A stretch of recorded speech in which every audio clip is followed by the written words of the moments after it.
చాలా పవర్ఫుల్ శనీశ్వరుని ఆలయం అండి.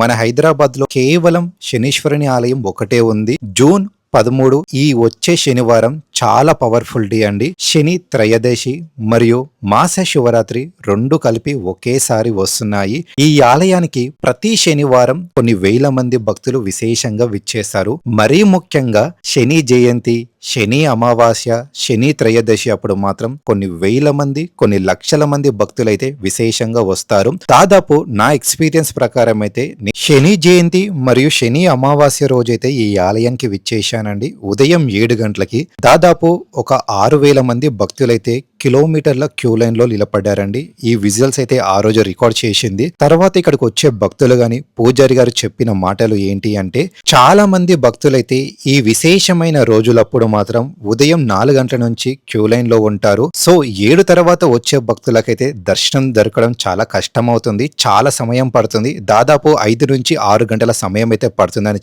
చెప్పారండి. నార్మల్ శనివారంలో అయితే కొన్ని వేల మంది భక్తులు విశేషంగా విచ్చేశారు. ఇలా శని త్రయోదశి, శని అమావాస్య, శని జయంతి అప్పుడు మాత్రం కొన్ని లక్షల మంది భక్తులైతే విచ్చేశారు. దర్శనం కావడానికి దాదాపు 4 నుంచి 5 గంటల సమయం పడుతుందంటే మీరు నమ్ముతారా? కొన్ని సందర్భాల్లో అయితే 6 నుంచి 7 గంటల సమయం కూడా పడుతుంది. అంత పెద్ద క్యూ లైన్ అయితే ఉంటుందండి. ఈ దేవాలయం పేరు వచ్చేసి శ్రీ త్రిశక్తి హనుమాన్ దేవాలయం అండి. పక్కనే శనీశ్వరుని ఆలయం ఉంటుంది. మనకి శని సింగాపూర్ లో ఎలా అయితే శని దేవుని ఆలయం ఉంటుందో సేమ్ అలాగనే హైదరాబాద్ లో ఇక్కడ కట్టారండి. ఇక్కడ శని దేవుని దర్శనం చేసుకున్న తర్వాత కాలు కడుకొని లోపల హనుమంతుల వారిని దర్శనం చేసుకొని అలాగనే మళ్ళీ లోపలికి వెళ్ళిన తర్వాత అమ్మవారి ఆలయం ఉంటుంది, మహాదేవుడి ఉపాలయం ఉంటుందండి.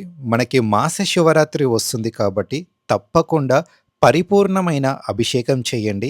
ఈ దేవాలయానికి సంబంధించిన ఫుల్ వీడియో రాకూరి డైరీస్ అనే మన ఈ యూట్యూబ్ ఛానల్లో ఫుల్ వీడియో ఉంది, తప్పకుండా చూడండి. ఈ దేవాలయం అడ్రస్ వచ్చేసి మన హైదరాబాద్ ఖైరతాబాద్ సెక్రటేరియా బ్యాక్ సైడే ఉంటుందండి. తప్పకుండా విచ్చేయండి. అలాగనే ఒక లైక్, ఒక కామెంట్ చేయండి. మరిన్ని దేవాలయాల వీడియో కోసం మన ఛానల్ని సబ్స్క్రైబ్ చేయండి.